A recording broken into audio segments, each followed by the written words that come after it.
વડોદરામાં સયાજી બાગમાં બ્રિજના સમારકામની માંગ થયેલી છે। પાલિકા વહેલી તકે સમારકામ કરી બ્રિજ શરૂ કરે તેવી માંગ થયેલી છે। સ્થાયી સમિતિમાં નવા બ્રિજ બનાવવાની દરખાસ્ત આવી હતી।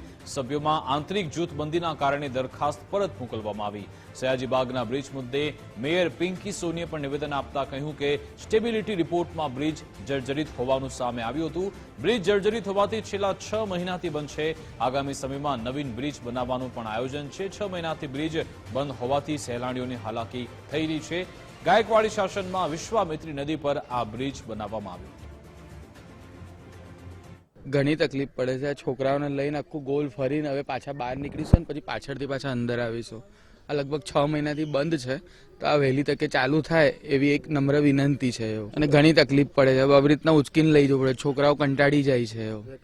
વેકેશનનો સમય છે, ફરવાનો સમય છે, અને આવી રીતના આ તકલીફ ઊભી કરી છે। આ લોકોએ કોઈ ધ્યાન આપતું નથી। 6 મહિનાથી હેરાનગતિ થઈ રહી છે। અત્યારે નાના બાળકોને મોટા ઉંમરવાળા માણસો માટે જવા માટે તકલીફ પડે છે બ્રિજ પર। આ વસ્તુ મતલબ કોર્પોરેશને કરવું જોઈએ ઠીક।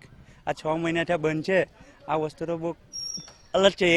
2 મિનિટમાં પહોંચાય એ માટે અડધો કલાક પોણો કલાક નીકળી જાય છે। બહુ તકલીફ પડે નાના બાળકો માટે બહુ તકલીફ કરે છે। બહુ સમય જાય છે ને સમય ગતિનું હેરાનગતિ છે। આ પક્ષીઘરથી પ્રાણીઘરને જોડતો બ્રિજ જે લગભગ 75 થી 100 વર્ષ ઉપરાંતનો જેની સ્ટેબિલિટી માટેનો આપણે સ્ટેબિલિટી ટેસ્ટ કરાવવામાં આવેલો હતો, જેમાં કન્સલ્ટન્ટના અભિપ્રાય મુજબ આટલો વર્ષો જૂનો બ્રિજ હોવાના કારણે ભવિષ્યમાં કોઈ દુર્ઘટના ન થાય અને કોઈને કોઈ પ્રકારનું નુકસાન ન થાય, કોઈ અકસ્માતનો ભય ન થાય એ માટે પ્રિકોશનના પગલા રૂપે આ બ્રિજ બંધ કરવામાં આવ્યો હતો। આ બ્રિજ માટે નવો બ્રિજ બનાવી અને ફરી પાછું આ બંને વિભાગ એટલે કે પક્ષીઘર ને પ્રાણીઘરની વચ્ચે આપણા સહેલાણીઓને આવવા જવામાં સરળતા અને સુગમતા રહે તે દિશામાં કામ કરવા માટે નવા બ્રિજના નિર્માણ માટે આ પુનઃ વિચારણા હેઠળ લેવાયેલો પ્રોજેક્ટ છે, જેમાં લગભગ 11 મહિના જેટલો સમય આ નવા બ્રિજને બનતા લાગશે। વડોદરા શહેરમાં તંત્રના પાપે 125 વર્ષ જૂનો ગાયકવાડી બ્રિજ બંધ કરવાની કોર્પોરેશને નોબત આવી છે। ખાસ કરીને કમાટી બાગની વચ્ચે આવેલો આ બ્રિજ છે અને આ બ્રિજ છે તે કોર્પોરેશને છેલ્લા 6 મહિનાથી બંધ કર્યો છે। જોકે આ બ્રિજનું સ્ટ્રક્ચર સ્ટેબિલિટી રિપોર્ટ છે તે ક્યાંક ને ક્યાંક ફેલ આવ્યો અને તેને જ લઈને કોર્પોરેશનના જે સત્તાધીશો છે તેમના દ્વારા આખો બ્રિજ છે તે બંધ કરવાની નોબત આવી છે।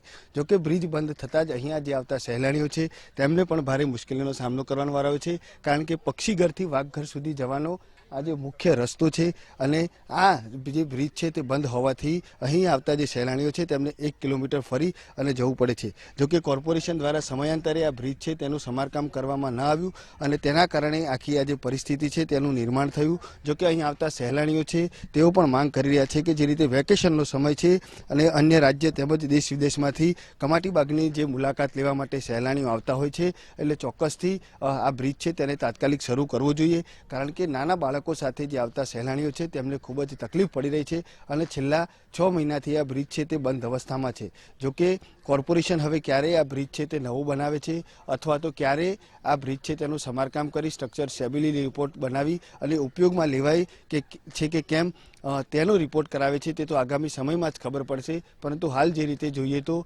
125 વર્ષ જૂનો આખો આ બ્રિજ છે અને તે તંત્રના પાપે ક્યાંક ને ક્યાંક બંધ કરવાની ફરજ પડી છે, કારણ કે જે રીતે સમયાંતરે સમારકામ ન થયું, રિપેરિંગ ન થયું અને આખો આ બ્રિજ છે તે જર્જરિત અવસ્થામાં આવ્યો।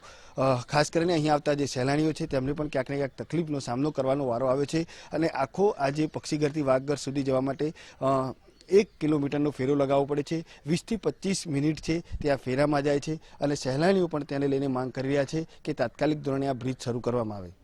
કેમેરામેન ડીકે સોલંકી સાથે અલ્પેશ સુથાર, ગુજરાત ફર્સ્ટ, વડોદરા।